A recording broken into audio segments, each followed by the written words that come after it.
Good afternoon. My name is Koran Okorodudu, Professor Emerita of Psychology and Africana Studies at Rowan University in New Jersey. I am a member of the team of representatives for the Society for the Psychological Study of Social Issues at UN headquarters in New York City and co-coordinator of SPSSI's Sustainable Development Anti-Racism Campaign. Welcome to everyone to this high-level political forum side event, the challenge of data disaggregation to eliminate systemic racism, featuring a distinguished panel.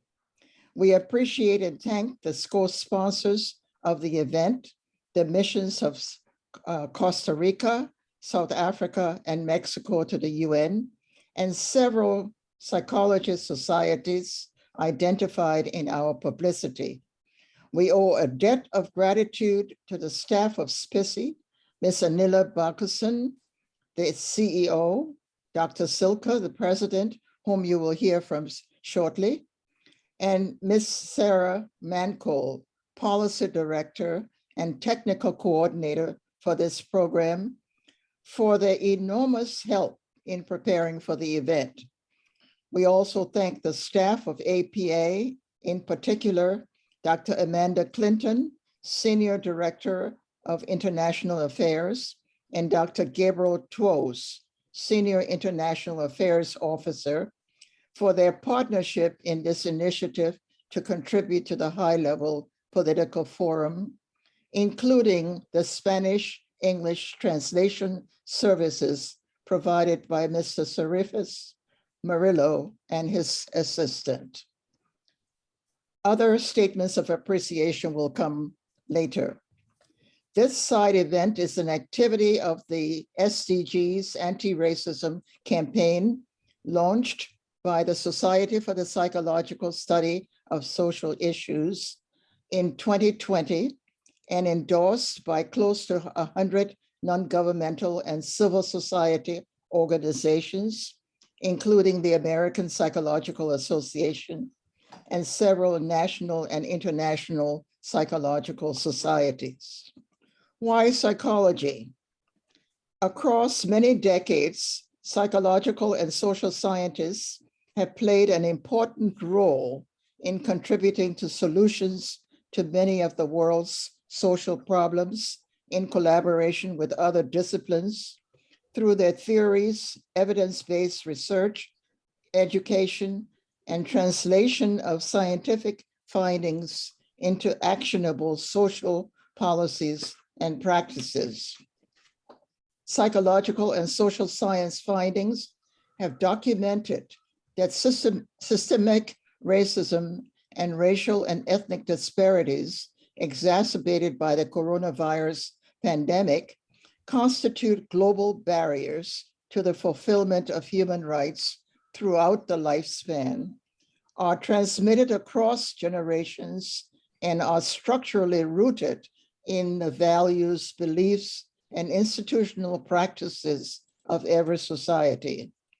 Although we applaud UN member states for launching a visionary agenda for sustainable development in 2015 that promised to end racial, gender, and other forms of discriminations, it is quite disturbing that the elimination of systemic racism has received so little attention thus far in comparison to other forms of inequity based on gender, age, and to some extent, disability in reports of progress on the SDGs.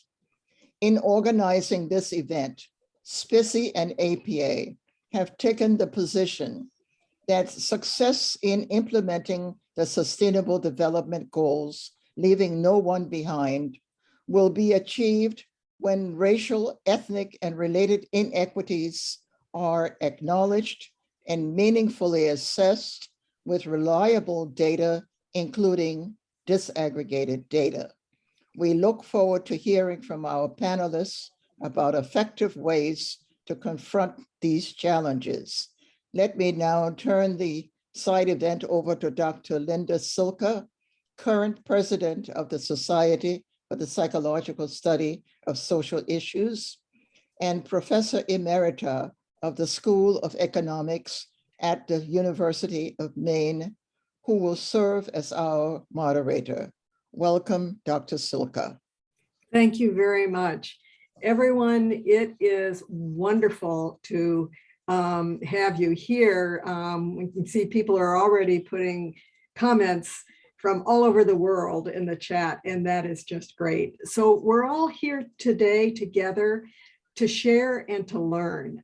This is an amazing group of people who are going to help us learn, and they're going to bring different perspectives that will be really useful. And as we do this today, I hope that one of the things that you'll do is keep saying, who can I share this with? That what we learn, it's so important that it goes out to others. So keep thinking, who will I share it with? It could even be your dog, that's fine. But who will you share it with? And how will you use it? How will you keep the conversation going? So that's really, really important in terms of what we're doing. And so there'll be about 12 minutes for each of these great speakers to talk with us. And then after all of the speakers, we'll have time to do a kind of Q&A. So keep putting your questions that you have in the chat, and we're trying to accumulate them and see what are some of the common ones that we're hearing. So we'll have a little bit of time for the Q&A and then some wrap up. And again, as we get to the wrap up, think about how are you going to take this hour and a half and turn around and talk to the person you eat with, the person you share ideas with, your children, your grandparents. Those are the kinds of things that are going to be important for us making the difference. And so with that, we're going to get started with our first speaker. And certainly if you have questions for the speakers, again, put it in the chat. Or if you also have a question about something that I haven't been clear about, feel free to direct. There's an opportunity in the chat to put something in. You can say, you were unclear and tell me how. So we're going to our first speaker. We're very honored to have Her Excellency Ambassador Maritza Chan from the mission of Costa Rica to the UN, who will be our first speaker. And with that, we hope that you're ready to begin. Good morning, everyone. Good afternoon or good morning, wherever you are in the world. I'm very happy to be here. And I want to thank you, Linda, for making this event possible and for all your efforts for providing interpretation in Spanish. As a country that is proud of its mother tongue, and as the chair of the group of Friends of Spanish, we believe the multilingualism is a fundamental principle of multilateralism. However, I will provide our intervention in English to allow a more inclusive discussion. It is a great pleasure to partner with the Society for Psychological Study of Social Studies of Social Issues for the second year in a row, along with the permanent missions of Mexico and South Africa and others, to collaborate on a topic that is not only critical to Costa Rica, but is also timely for this high-level political forum. This agenda is a priority which underpins each sustainable development goal and the possibility to fulfill all human rights. The principles of non-discrimination and leaving no one behind, established by the 2030 Development Agenda, are not only a call to protect the most vulnerable populations first, but also to engage and allow for the full, equal, and meaningful participation of all those who are affected by policies. Without racial and ethnic equality, there cannot exist governable and harmonious societies. And without the full and equal citizenship, there cannot be true sustainable development. The stakes today could not be higher.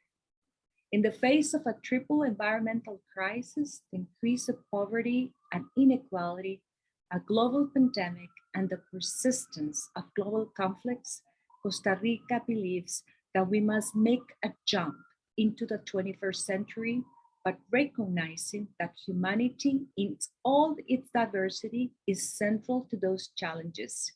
We must move from words into actions. Costa Rica is a multi-ethnic, multicultural republic enriched by the culture and contribution of African diasporas, many of whom today are proud Afro-Costa Ricans. These diasporas have contributed to development both in Costa Rica and throughout the Caribbean. This recognition, exemplified in the first article of our Constitution, would not have been possible without the mobilization of people of African descent and their organizations, without the advancement of regulatory frameworks at the international regional levels, or without the help of science and data for the design of effective policies. According to the 2018 World Bank report, the Afro-descendant population in the Americas faced significant disparities in all areas of rights and development, including access to education, health and nutrition, housing, income and employment, social protection and care, human security, the possibility to live in a life free of violence, and the possibility of participating equally in public affairs. This year, the Economic Commission for Latin America and the Caribbean and UNPA published a new report requested by Costa Rica on the situation of youth of African descent in the Americas, who make up 30 million or 28% of the total population of people of African descent in the continent. The report demonstrates the systemic socioeconomic inequalities they face due to long-standing systems of oppression, such as racism, sexism, adult-centrism, heteronormality, and racial profiling. Costa Rica agrees with others that 20 years after the Durban World Conference and in the midst of the International Decade for People of African Descent and the Decade of Action for the SDGs, we need greater commitments for the international community to move towards effective measures that not only correct these inequalities, but truly create the foundation for more egalitarian societies. In this regard, let me highlight 3 elements we consider critical to effectively move the needle. First, as Marcus Gailey used to say, that a population without knowledge of its past is like a tree without roots. One of the most outstanding instruments to make the invisible visible is the coordinated and systemic collection of data. What is not measured is not seen. Since 2011, since the 2011 census in Costa Rica, we have seen important advances in data collection for people of African descent. The census revealed substantial growth of the Afro-descendant population, which increased from 1.91% in 2000 to 8% in 2011. Costa Rica will conduct its new national census this year. With the new census, we will provide Costa Ricans with the opportunity to self-identify, recognizing this as a vital consideration for our diverse population. Second, Costa Rica recognizes that discrimination is both political, economic, and systemic. For this reason, it is imperative to mainstream the ethnic, racial, and intercultural perspective in public policies. paying attention to the complexity and intersection of discrimination. Costa Rica, therefore, passed a bill in 2021 to promote justice and equality for people of African descent. Over the next 10 years, the bill will work to increase their access to employment, education, and promote cultural diversity that enables the full enjoyment of their rights. Costa Rica has contributed at the international level for the first time ever, recognition of the International Day for People of African Descent on August 31st, as well as the creation of the UN Permanent Forum of People of African Descent, which will take place for the first time in December this year. Third, as one of our priorities for this HLPF, SDG 17 on partnerships, we are convinced that for the participation of African descent population and their organizations, it's crucial to building a revitalized democracy constitute in the diversity of its societies. We appreciate the commitment of the United Nations and of civil society and academia to give visibility to the Afro-descendant population, and we will continue working with all stakeholders to redouble our efforts in the production of data that account for the real situation of African diasporas globally. For those of us who hold positions of power, it is up to us not only to serve as an example, but also to promote and encourage new opportunities for leadership for women, people of Asian descent, Afro-descendants, indigenous peoples, and youth. I thank you. Thank you. Can we all, although you can't hear us doing this, can we all give the ambassador a hand for just doing such a great job of setting out an agenda and talking about the importance of taking action. And we will we'll follow up on that, just such important points that set the stage, saying 3 different things are important and this is how they're important. We're all wondering how you got so much in such a short time, so clearly. We're going to turn now to Edgar Avelma, who is Director of Socio-Demographic Statistics at Mexico's National Institute of Statistics and Geography. And as I was saying to him before we started, there's a lot in that title. We want to understand all the ideas he brings to us. So thank you. Thank you. Thank you very much, Linda. It's a pleasure to be here with you and to speak about the commitment who has Mexico in terms of racism and any related form of discrimination. And we started this commitment with the challenge or with the first step in this context of the challenge of measure any kind of population who could be in the context of this social problematic. And in this context, the National Statistical Office of Mexico is facing the challenge to develop the right instrument in order to measure this kind of population. For example, in terms of migration, in terms of indigenous people, in terms of Afro-Mexican people, also in terms of gender in terms of gender statistic and so on. And we are producing the right instrument in order to make visible any kind of this group. That is the very key point of the work of the National Statistical Office in Mexico. And in this order of ideas,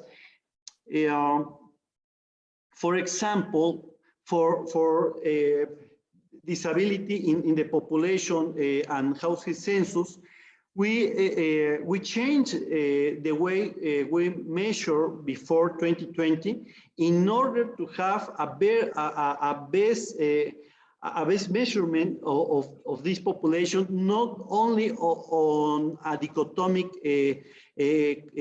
questionnaire, or questions, but trying to measure with a more specific situation this population is facing. For example, as you can see in the slides that I am showing now, in Mexico, we can very clear identify the population who have some disabilities, or the population with a mental problem or condition, or the population with limitations for walking, hearing, and many other contexts. And we can identify also the intersection of this kind of population, the age group that are in our country, the origin of this context, for example, in terms of this the disability by birth, by illness, accident, advanced age, or other situation, and so on. But what I am very proud of all kind of statistic is the level of specification in terms of spatial geographic instrument or statistic, or also in terms of the origin of this disability. For example, here I am showing a map of Mexico in terms of the 7 million people who are identified as with any kind of disability or mental difficulty, and you can see at the state level, but you can also identify at municipal level, or if you want it, you can see at block level in your city.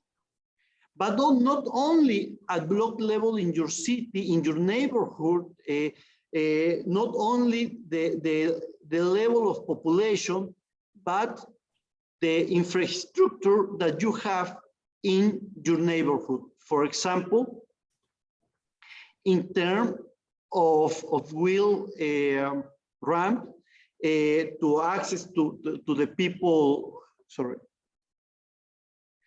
This is a map of wheelchair ramps in Aguascalientes by city blocks.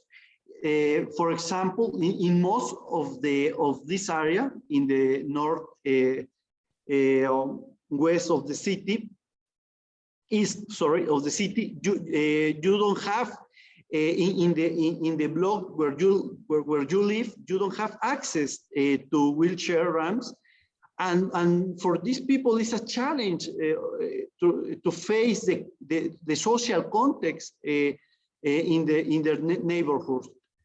So this is an example of the information that now we are producing for many contexts of populations.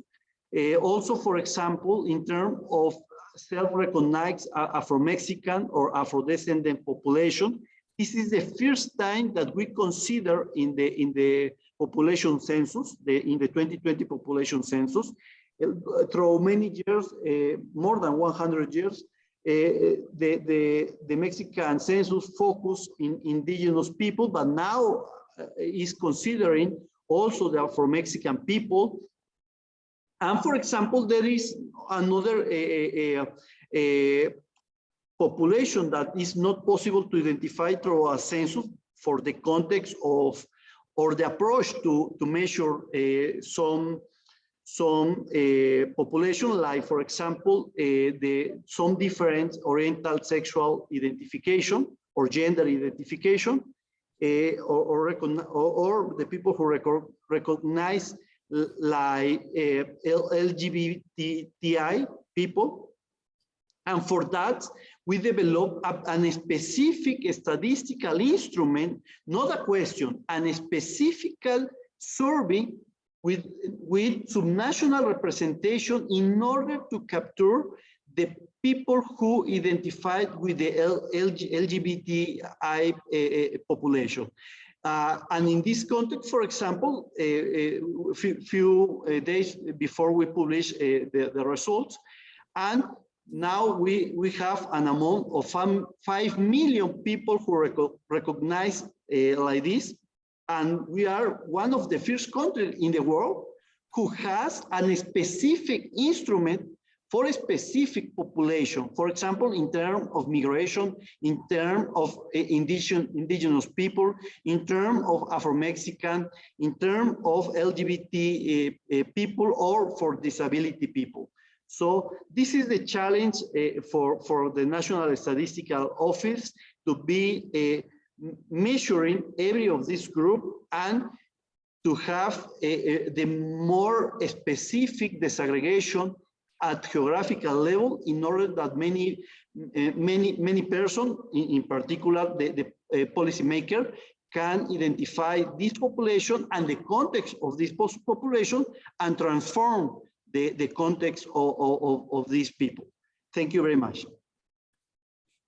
Thank you. Thank you so much. This is just, again, very helpful in terms of, as we're seeing, we're going to be able to learn a lot, because different countries are moving forward in different ways. And so the question is, how can we learn, from each of these? And we are hearing interesting things about the importance of data and the importance of policy, but bringing those two together, and how do we make that happen in the ways that we want to have happen. So thank you very much. And we're now going to move on to our third speaker, His Excellency Zelisa Mobrango, who's the Deputy Permanent Representative of the Mission of South Africa to the UN. And again, my apologies, I love your name, and I'm working hard to be able to say people's names in a way that honors those names. So thank you for sharing your knowledge with us now. Thank you very much, Dr. Silka, and good afternoon to everyone attending the webinar. It's my pleasure to participate in this discussion today, to explore one of the most intractable challenges that we face as humanity. Despite the progress that humanity has made in development and in relative enlightenment, the scourge of racism still exists around the world. It manifests itself in so many ways, including in sports, in workplaces, and in socio-cultural spaces. Racism can be psychologically defeating on those that are at its receiving end. It is obviously driven by feelings of superiority on the part of those who perpetuate it. As the Black Lives Matter movement has so strongly asserted, we need to systematically dismantle and eradicate attitudes of racism all over the world. It also cannot be that the onus rests with the victims of racism to advance reconciliation. Yet this tends to be the case where the perpetrators want to do very little, and it is the victims who must always show the olive branch. In the case of South Africa, we emerged from more than 300 years of colonialism and apartheid, during which the majority of the population was denied their human rights and dignity. Colonialism and apartheid essentially viewed Black people as inferior and subhuman. I will mention just a few examples of the policies and practices to illustrate this and to show how they had deep psychological impacts on people. By nature, some of these psychological impacts can take generations to address and resolve. Just one example on education. Education under apartheid and colonialism was characterized by disparities, wherein it was inferior for Black people and world-class for white citizens. In essence, an assumption was made that Black people were not competent enough for certain disciplines, such as sciences and technology. Therefore, Black people were made to grow up internalizing such inferiority complexes. Another example is the Group Areas Act, which was also an apartheid law that ensured deep spatial divisions of the population. That the different races were segregated and made to live in separate areas. And it goes without saying that the majority of the Black people were allocated to the most underdeveloped areas. These were areas that were far from places of work and generally lacking in amenities. On a daily basis, as a Black person, you spend many hours traveling to and from work. This kind of poverty is also expensive because people spend a large portion of their salaries on transportation. Unfortunately, some of these disparities still exist in our society because to reverse them takes a long time and is costly. I've just given you two examples that show the systemic nature of the racism that we experience in South Africa under colonialism and apartheid. Excellencies, it was therefore important that during the post-apartheid period, we should focus on addressing the social, psychological, and geographic elements of colonialism and apartheid head on. We understood that these elements can exist and define a society for a long time, even after apartheid was removed from the statute books. The danger is that it can be easy for systemic racism to be reproduced and reinforced across generations. In response to this history, the new Constitution of South Africa, adopted after the end of apartheid, became the major pillar of our steps to address racism and its historical and systemic effects. The Constitution outlines principles of non-racism, non-sexism, and equality for all before the law. In particular, a Bill of Rights contained in the Constitution guarantees equal treatment and respect for dignity of all South Africans. Our Constitution also provides for the progressive realization of socio-economic rights. This is important given that poverty and inequality in South Africa also has roots in colonialism and apartheid. As I've indicated earlier, the system was designed to ensure that a part of the population was denied opportunities for socio-economic advancement. In this regard, some of the new policies that were introduced are those of employment equity and broad-based Black economic empowerment as practical steps to address and redress and to undo this legacy of a discriminatory past. We recognized that ending racism is not just about changing attitudes. It is also about changing the material conditions that still today separate Black and white South Africans. Ultimately for us then, it is when we overcome poverty and inequality that we will also be able to have a significant impact in fighting systemic racism. Our National Development Plan therefore seeks to address the triple challenges of poverty, inequality, and unemployment. At its foundation, it seeks to build social cohesion, to ensure that we deal with racism that is still a feature of everyday life in South Africa.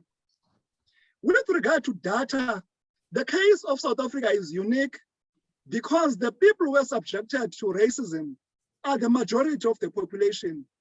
Therefore, today, we have a strong and reliable statistics system that accounts for the living conditions of South Africans of all races. It shows that we still have a long way to go to close the racial gap, especially in socio-economic terms. We are currently undergoing a new census, which will be completed in 2023. Therefore, we have a lot of data about the conditions of the different races in South Africa. And it's not just at a general national level, but also there are a lot of very granular and very systematic differentiation of the different elements of our society. And I like the presentation that has just been made by our colleague from Mexico. So as I conclude, a court judgment in a case involving racism in 2016 The judge said, I quote, "There are many bridges yet to be crossed in our journey from crude and legalized racism to a new order where social cohesion, equality, and the effortless observance of the right to dignity is a practical reality." So if we are going to cross these bridges and address long-term systemic racism, we need to be persistent in addressing the institutional cultures that contribute to racism in the workplace, in social organizations, in communities in general. We also need a society that has got accountability. And my last point is that South Africa was therefore pleased last year and honored to facilitate the negotiations at the UN in the commemoration of the 20th anniversary of the Durban Declaration and Program of Action and its political declaration, which is the key and a global roadmap for the fight against racism globally. I stop here. Thank you. Thank you. And please, everyone, can we give a hand for all of these great points that include the statement, there are many bridges to yet be crossed, which really captures what we're here about today, which is really thinking about how we get there and how we bring things together. So thank you very much. And we're going to turn now to Dr. Fan, who is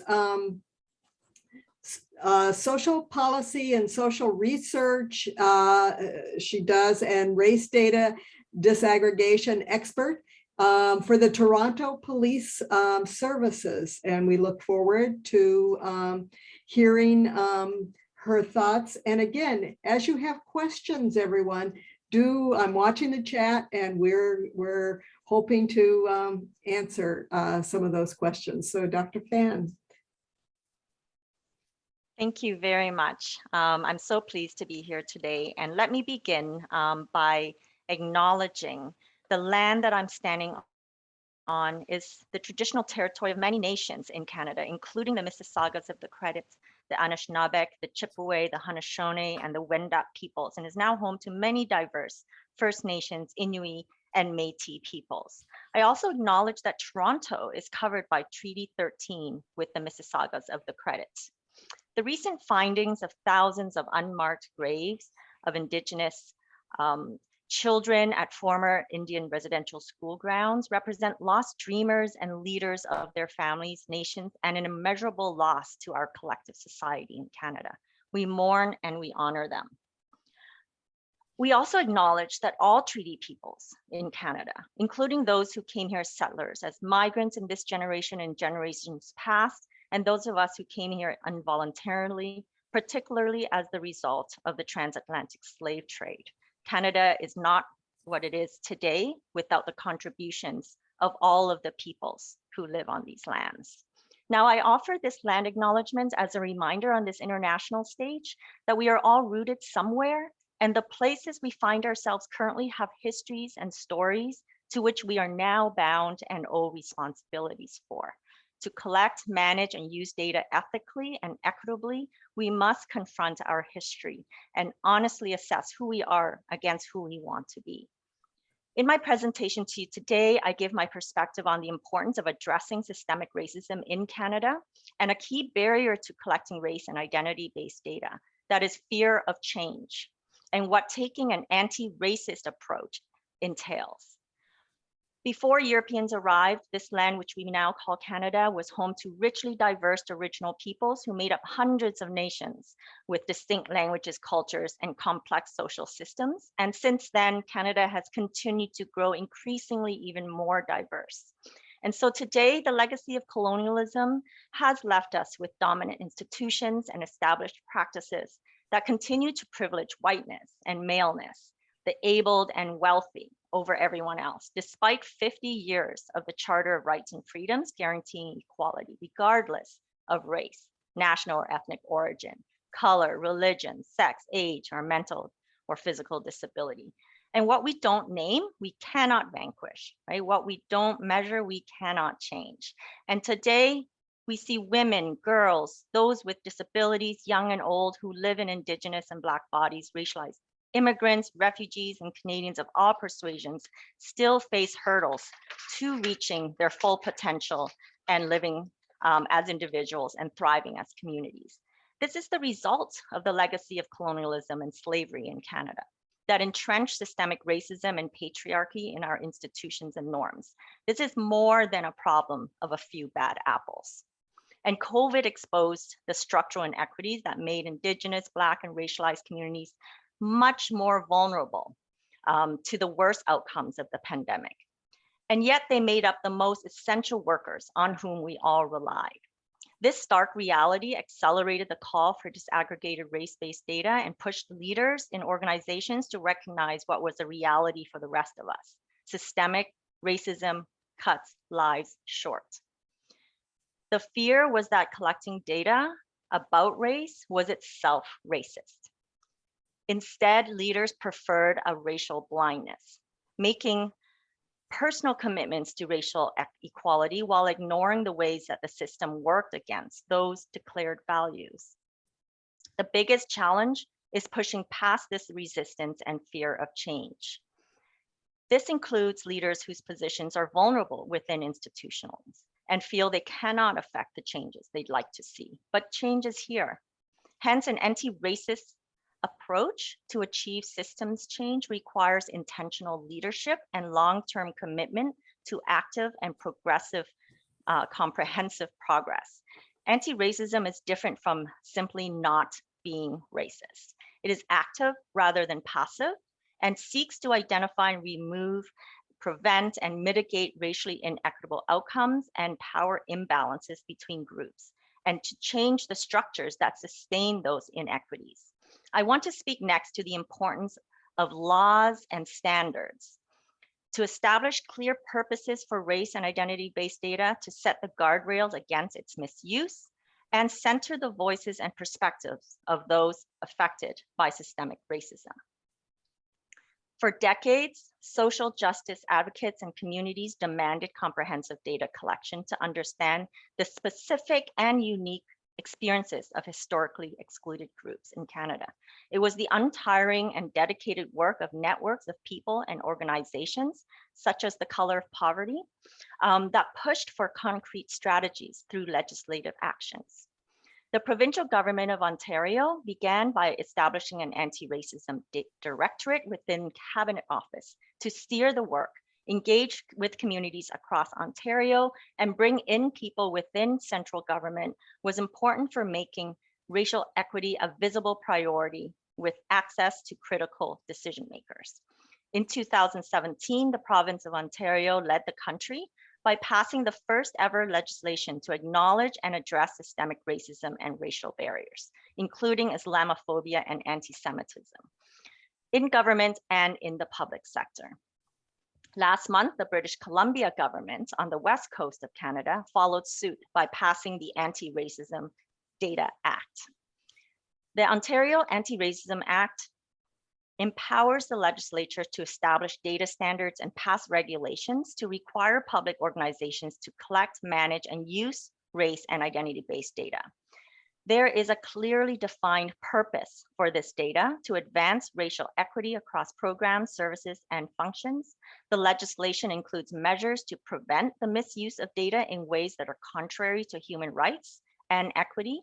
Given the history of data used for oppressive and harmful purposes, this is an important aspect that I cannot overstate.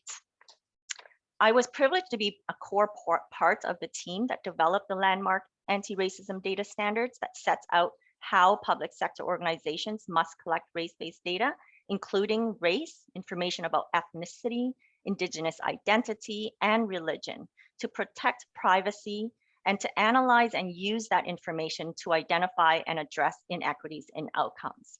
This is where data meets policy and meets outcomes and impact. Organizations cannot and must not do this alone. The Anti-Racism Act, its regulation and data standards require organizations and government bodies to involve communities, especially those most affected by systemic racism, on its data initiatives and action planning. Collaboration and meaningful engagement with Indigenous, Black, and other racialized communities is hard but necessary work that organizations and governments must prioritize and adequately invest in order for relevant quality data and analysis to drive lasting change and support transparent and accountability in governments. In Ontario, this means that data collected by public organizations and governments under the Act is published so that everyone can access the information and support evidence-based problem solving and collective responsibilities for progress. Let me give you a quick example. Ontario's regulation was designed to address the school to child welfare and prison pipeline. The Anti-Racism Act specifically mandates school boards, children's aid societies, and the criminal justice system to collect, analyze, and report race-based data to identify disparities and track outcomes across these sectors. This way, organizations can be targeted and strategic in working together across systems so that each can take responsibility and collectively improve outcomes. Targeted universalism is a foundational principle of the Anti-Racism Act. It is premised on the idea that by implementing changes to remove barriers and lift the most disadvantaged communities, we support everyone to achieve shared goals. I want to address the education sustainable development goal 4 and look at how a school board in Ontario is working towards racial equity in education. Black and Indigenous students experience unique forms of systemic racism and barriers in schools. The Toronto District School Board, Canada's largest school board, has been conducting student censuses for 10 years, and other large school boards in Ontario have begun doing so in the past 3 years. Analyses of the data collected and reported by school boards reaffirm what children and parents have been saying for decades. Systemic anti-Black racism affects their experiences in school and hinders their ability to thrive. The Toronto District School Board's data shows gaps in outcomes affecting Black students for boys, newcomers, and refugees from African and Caribbean countries, demonstrating the importance of applying an intersectional lens. To help close these gaps, the board worked with parents and students to develop a strategy for Black student achievement and excellence, including tracking key indicators, such as improved classroom curriculum and learning opportunities that reflect the lived experiences, cultures, and histories of Black communities in Toronto and in Canada, improved graduation rates for Black students, in particular Black boys, a reduction in the suspension and expulsion of Black students, in particular Black boys. Specific strategies are needed to tackle the stubborn effects of anti-Black and anti-Indigenous racism in our schools. The Toronto District School Board, for example, established an urban Indigenous education strategy by infusing Indigenous perspectives across the curriculum for all students, as well as by providing direct wraparound supports to enhance the overall achievement of First Nations, Métis, and Inuit students.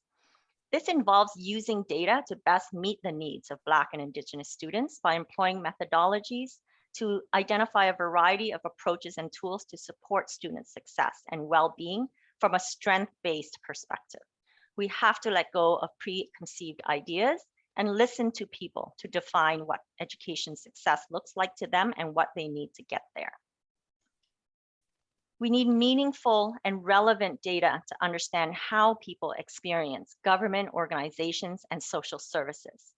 Without data, we fail to acknowledge and understand the specific forms of systemic racism and structural racisms that manifest in our particular societies. In the Canadian context, it means grappling with our entrenched histories of colonialism and anti-Blackness, rooted in how settler colonialism and the legacy of slavery took shape and continue to shape our society.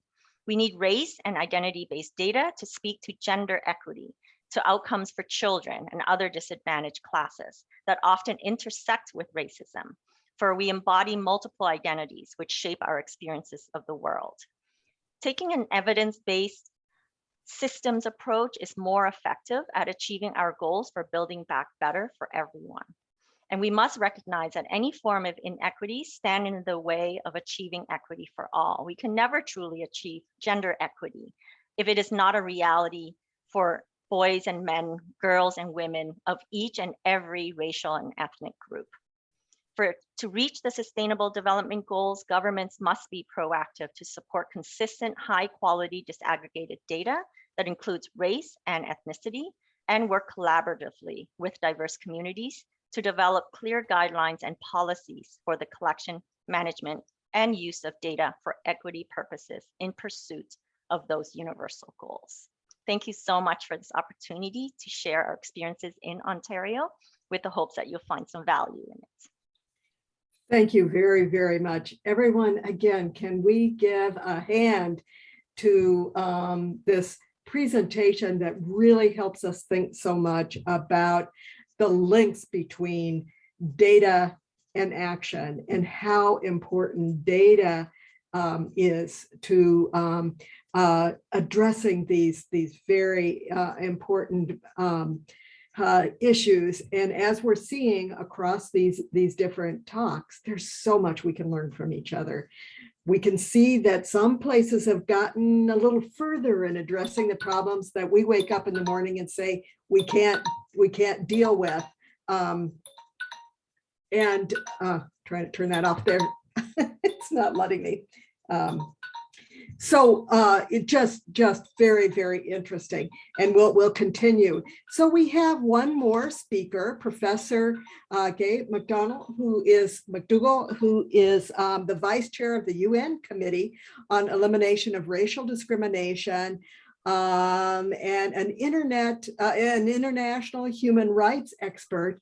And we're going to learn even more now. It's just so wonderful to have these different views that help us learn. So Professor McDougall, we look forward to hearing your thoughts.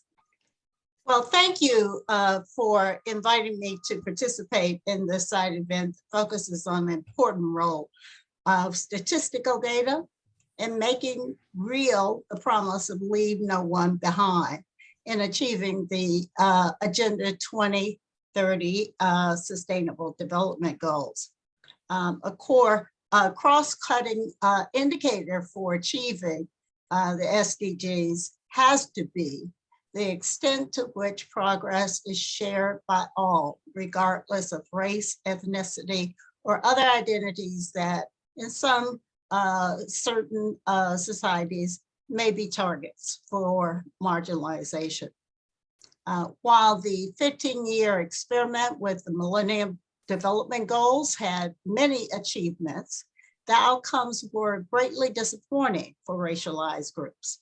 One of the learnings that was that real and sustained progress can take place on a national level without creating positive change in the situation of a state's most excluded racialized minorities and indigenous communities. I want to make a few comments today about the International Convention on the Elimination of Racial Discrimination, ICERD, and the way the CERD committee has viewed the importance of population data in identifying and remedying the racial discrimination. The convention's definition of racial discrimination is twofold. It both includes purposeful bias, which can manifest in either conscious or unconscious ways.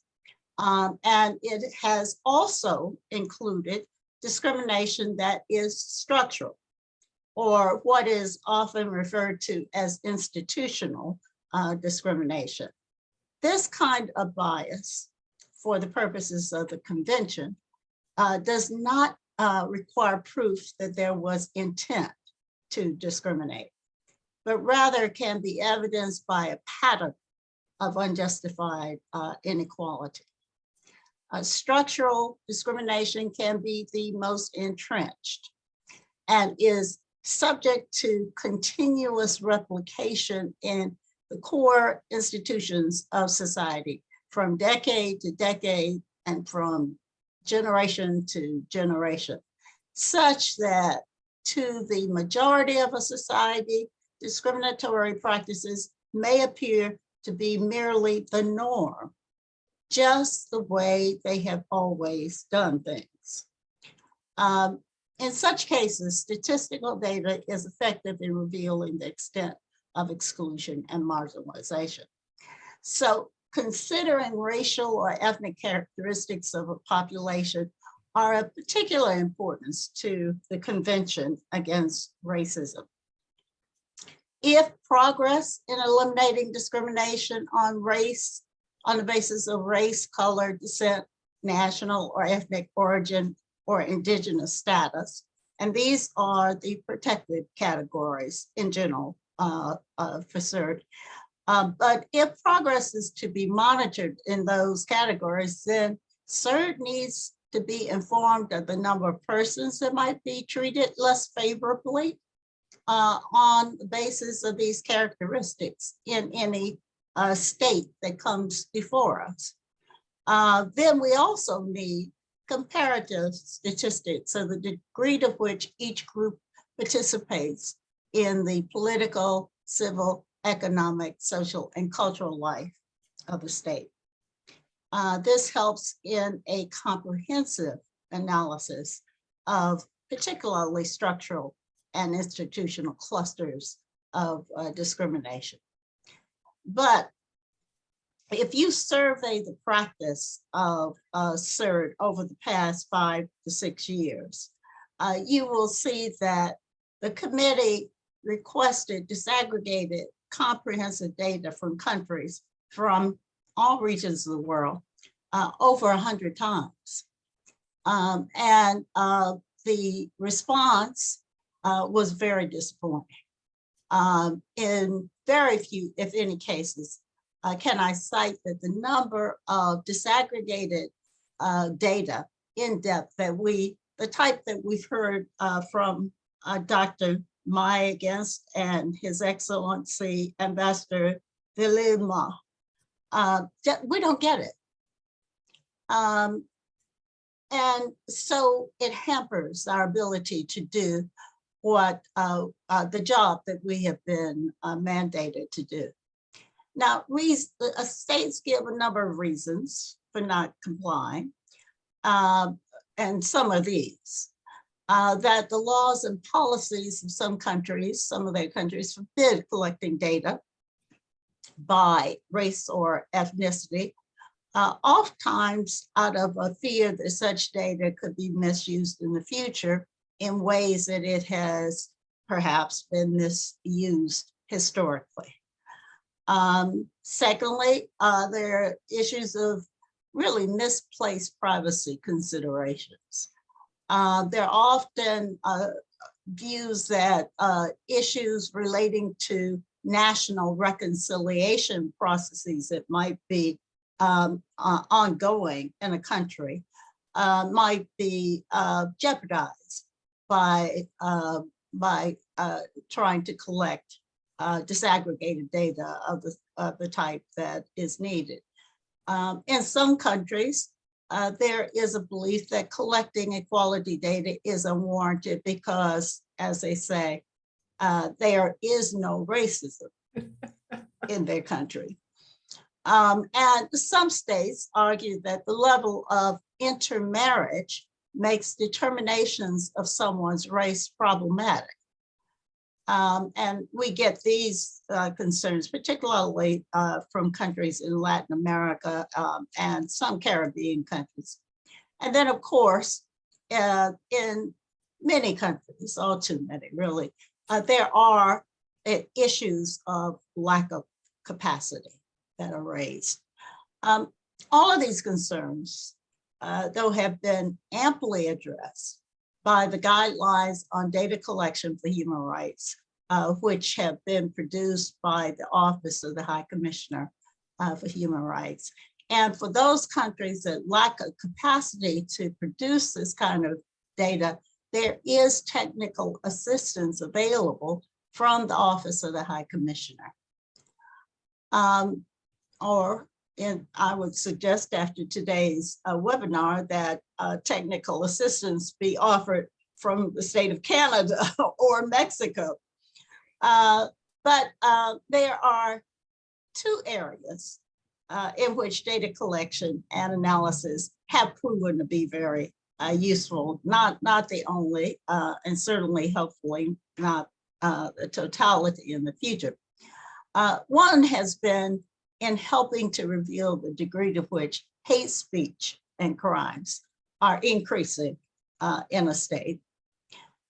It's also been proven to be crucial in assessing racist policing, particularly racial profiling by law enforcement, or the degree of over-incarceration of minorities in the criminal justice system. Here's some examples.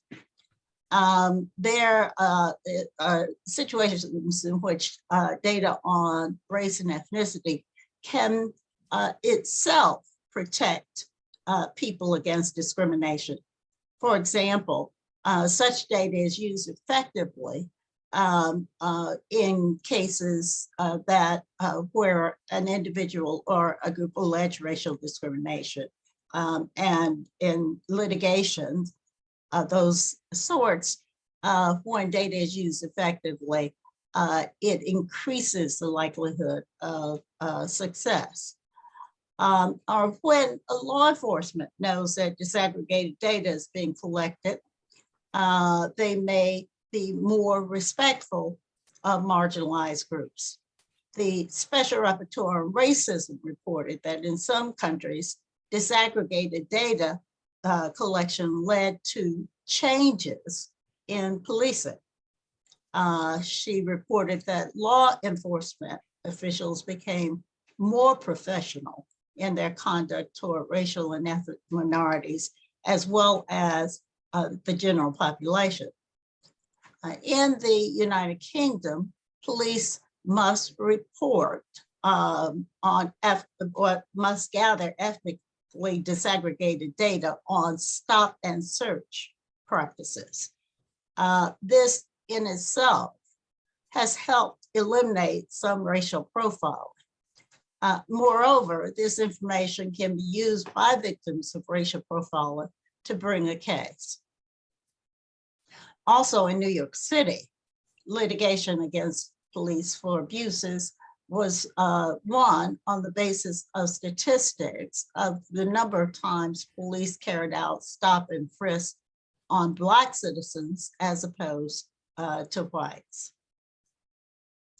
A study of the city of Oakland found that only 20% of the police officers reviewed were responsible for 54% of stops, which raises questions about why these officers were more active in that regard. Although this figure alone does not automatically suggest misconduct, it could help supervisors focus on a particular unit or officer for closer evaluation. And data that reveals large disparities between different groups can spur positive political or social activism. And the murder of George Floyd is case in point. The videotape of his murder seen around the world was, of course, enough to generate an outcry of passion.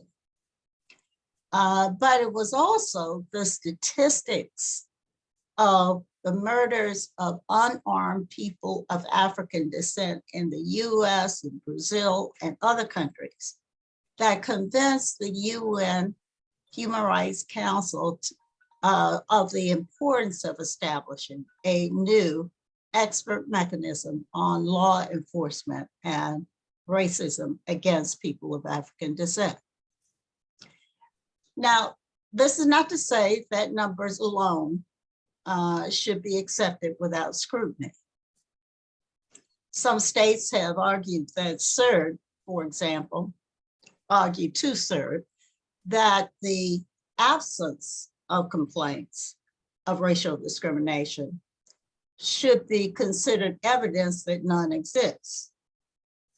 But CERD has frequently emphasized that a low number of complaints does not necessarily signify the absence of racial discrimination in a particular state party, but rather it could suggest that barriers exist with regard to invoking rights of the convention before the domestic courts or even other institutions that have been designated to receive complaints from the public. There may be a lack of public awareness of those rights or of avenues available for seeking judicial remedies. Or there may be fear of coming forward, or a fear or a sense, I should say, that those institutions will never be fair to complaints from marginalized people. Do you have, you're making such great points. Do you have a final wrap up for us? I have. Okay, great. The final wrap up is this.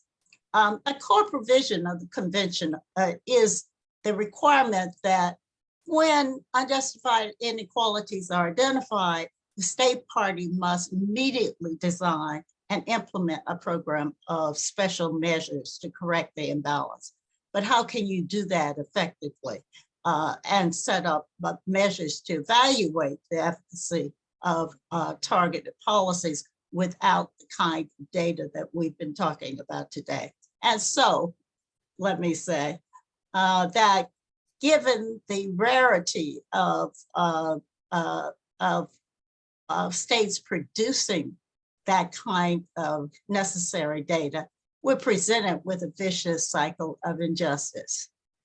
Without data, injustices cannot be revealed or proven, so they cannot be remedied. So thank you very much for your attention.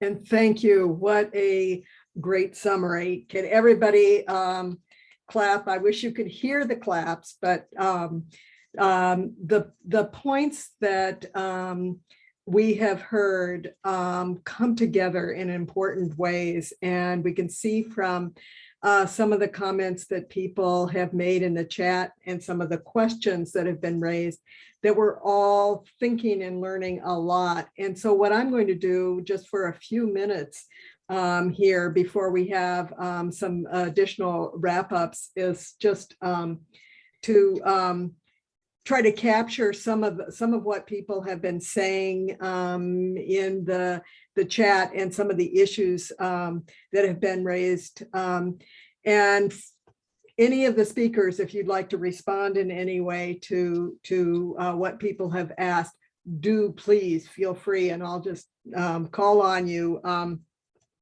So one of the questions that people asked, people have been very interested in the different ways that were discussed about research and data and how you then really move forward something once you have those. And so one of the questions was specifically to Dr. Fan of what roadblocks does she anticipate as she tries to forge through the plan that she discussed. So all of you talked about some different challenges and plan, but people who were listening wondered if you had some thoughts about the roadblocks that you anticipate or that you've overcome. So any thoughts about that from all of you? Dr. Fan. Thank you. I can start. I'm currently, as you know, and based on my title, I'm currently working with Toronto Police Services to implement race-based data collection. And partly it was in response to the Anti-Racism Act regulation requiring that all police services in Ontario collect race data in use of force reports. And Toronto Police Services has added strip searches to that. And we recently released a big report. And as a result of the findings, which we did a lot of extensive, careful analysis that included perspectives from officers so that we get the frontline operational understanding of these procedures and these outcomes, but then also, and importantly, community perspectives of their experiences of policing, so that the analysis could answer the critical questions to help us understand where we needed changes be made. And that meant that we needed to really look at how we are recording information, what information we are collecting, to really build the context so that data speaks to experience, right? Data is not high level, abstract. It really has to reflect the experiences on the ground. And so that was one of the big challenges, was getting people to understand and use operational data in a different way. You know, it's a challenge for organizations to collect data consistently and high quality. So that's one hurdle. Investing in systems and in new processes to do things differently. That was another hurdle, right? And so there was a lot of culture change, leadership work that had to be done even before we even did anything data related. You know, so understanding what was systemic racism, how is that different from, you know, the overt individual level racism? What is the connection between the two? Because there is a connection. And how can data support us to make those changes, both cultural changes, but also system practice, you know, policy changes. And so, Professor McDougall mentioned, you know, the challenges around even the fear, and I mentioned the fear of collecting data, right? The privacy issues, the fear of misuse, and, you know, those challenges came from the community side. You know, the history of data being used in ways that harmed community is not so far in our past, in fact. And so we wanted to make sure and build systems and build understanding that, you know, the way we looked and interpreted data wasn't going to continue to stigmatize communities, right? We have interpreted data in ways that place the blame on communities for their troubles, as opposed to using data to reflect on how systems have created those troubles and have put up barriers for people to achieve their goals and achieve positive outcomes. And so that was a real shift in how we, you know, our relationship with data. Thank you so much. People, as you were speaking, you talked about the 3 elements to kind of move the needle, the collection of the data, but also recognizing that discrimination is political, economic, and systemic. And all of that needs to be recognized as we think about public policy. And also we need to think about partnerships. And one of the listeners said that what they heard, what was really could be valuable, is the importance of international partnerships, of learning from each other. So as speakers, do you have thoughts about that?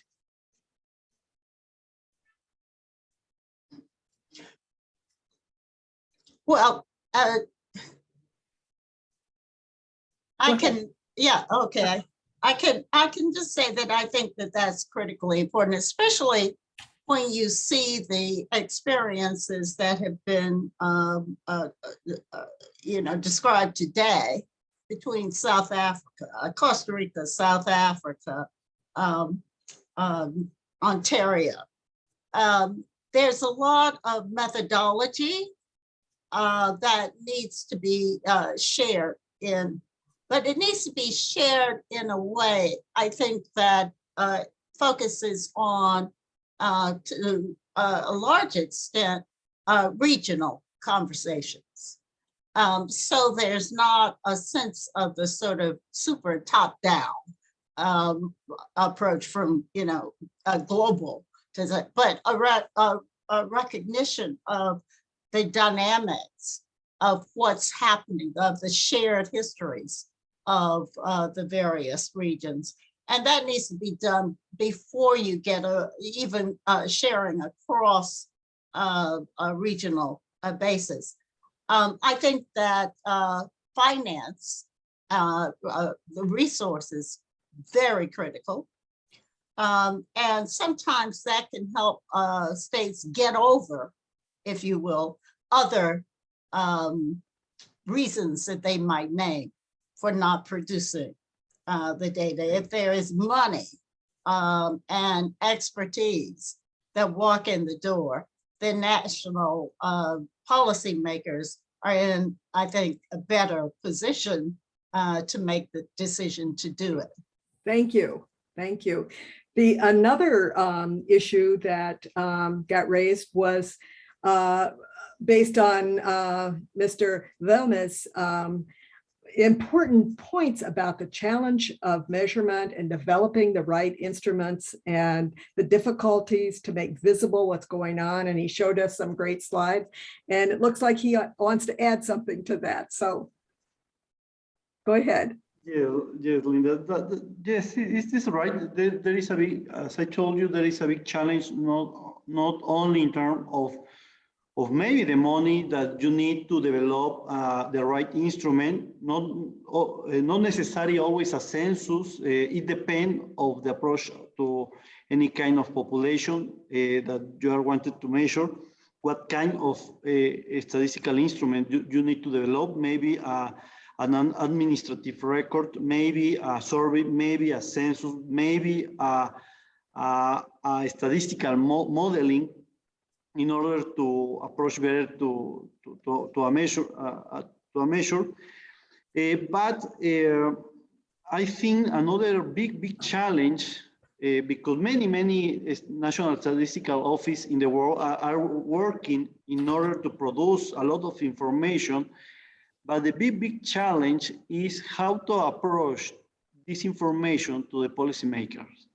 Because I think there is a very good interaction with the academic, with the professor, with the universities, because they have the good knowledge level to understand what we are doing. In fact, in many cases, and by the experience that they have, they could be better than us. But that is not the problem. The problem is how both the academic and the National Statistical Office connect this information with the policymaker or with the society in general. Because we are many times producing very complex statistical information, but how we approach this statistical information, how we approach this statistical information to the common knowledge or to the policymaker. And in many cases, the policymaker maybe don't have the skill to understand or to deal with this information, and we need to unify this knowledge in order to be applied in the right way. Yes, thank you. And we're going to need to move on, but we've got a hand up from Professor McDougall. Do you want to say just a couple of words? Until then, we'll hear from Dr. Levitt. Yes, I have a question to my co-panelists. How do you heard me say that we at the international level, we need this kind of data. We can't do our jobs without it, but countries are reluctant and rarely actually come forward with it. How do we break through that problem? That's such a critical, important point. Somebody want to say a quick thing before we turn to? You could say, we agree, we have the answer. David, do you want to take that on and move into your summary? I don't mean to put you on the spot, but I just did.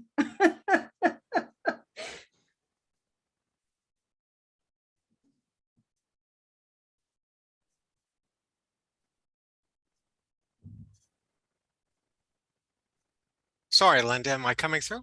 Yeah, you're coming through. Okay, and what was, I'm sorry, the question you wanted to transition to? Well, just oh my gosh, now I've forgotten. You want to say it again, Dr.? Yes, it's just, we do not get the data that we need at the international level from states in order to do our job of the anti-racism monitoring. How do we get states to come forward and give it to us? This is the question of the day, isn't it? Because there is there's both, there's the frame that the state has to acknowledge in terms of categories, which it may not. It may be resistant to own up to necessarily any type of divergence between various groups, or there may be some groups that they're willing to disaggregate by and others that they are not. I know I have no easy solutions for this one. I think that's why we are meeting today, and that's why we're, now in 2 years of this campaign to raise awareness of the incredible importance of disaggregation. Great. And do you have other? I'm done, and I'm turning over to you. Well, thank you. Let me very quickly make some acknowledgments, and then I will turn it over to Great. Dr. Amanda Clinton. We are very grateful on the part of the SPSSI United Nations team for this wonderful event. Thank you so much, speakers. It's been a joy. But we also want to acknowledge the individuals behind the scenes, or at least behind the screen for you, that really made this happen. On the SPSSI United Nations team, Deborah Fish-Reagan, Laurel Peterson, Sherry Levy, our representatives. Also, our UN youth representatives, Yasmin Hussein, Allison Goldberg, played an instrumental role. Our sister organization, the American Psychological Association, Gabe Tews, Elizabeth Lewis, and Amanda Clinton, who you will hear from. A shout out, please, to Javila Ho, the Jamaican Psychological Society president right now. Thank you for your help. But I have one person I should acknowledge particularly, and that is Karana Korodudu, who has consistently, through all the time I've been on the team, and certainly in this campaign, been the model of patience, of fortitude, and of perseverance. Karan, we truly treasure your guidance and wisdom, and this is what keeps us going. Thank you so much. And now, Dr. Clinton. Thank you.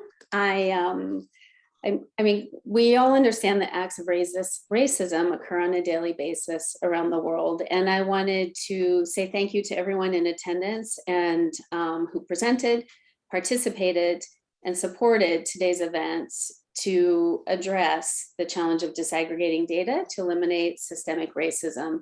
I think this is one way in which we demonstrate our commitment to creating change for a better future. In particular, I would like to reiterate the thanks to my colleague, Dr. Gabriel Tews at the APA, and my colleagues in the Global Psychology Alliance, who have helped, I think, bring many voices, perspectives, and shared needs together. I'd also like to specifically thank Ambassador Chan, the leadership and staff of missions of Costa Rica, Mexico, and South Africa. Our speakers was brilliant. Mr. Orozco and Ambassador Mahongo, Dr. Fan, Dr. McDougall, and SPSSI, similarly, I mean, just extraordinary colleagues in every way, visionary, hardworking. Dr. Okorodudu, I'm having some real pronunciation issues today. Dr. Silk, Dr. Livert, and of course, Sarah, who's been behind the scenes making it all happen. I'd just like to say in closing, that the words, the ideas, the challenges I heard today resonated in some ways with the use that Martin Luther King made when he described himself as a drum major for justice. And the leading for global change is a collective, consistent, and constant effort. It is, I think, really a drumbeat that means we join hands, raise our voices, and synergize energies to insist on a more equitable world, starting with transparency that includes clear, meaningful data. This drumbeat, this rhythm that we are committing to and bringing others along, as was mentioned at the beginning, is critical for psychology, that we should see ourselves as drum majors, understand that, and as you were saying, change is very often small steps toward a bigger goal, but really aim to be majors for justice, peace, and righteousness. And thank you so much for including APA, GPA, and for your leadership for equity. Say one more thing. Who will you share what you learned today with? And how will you use it? And how will you keep the conversation going?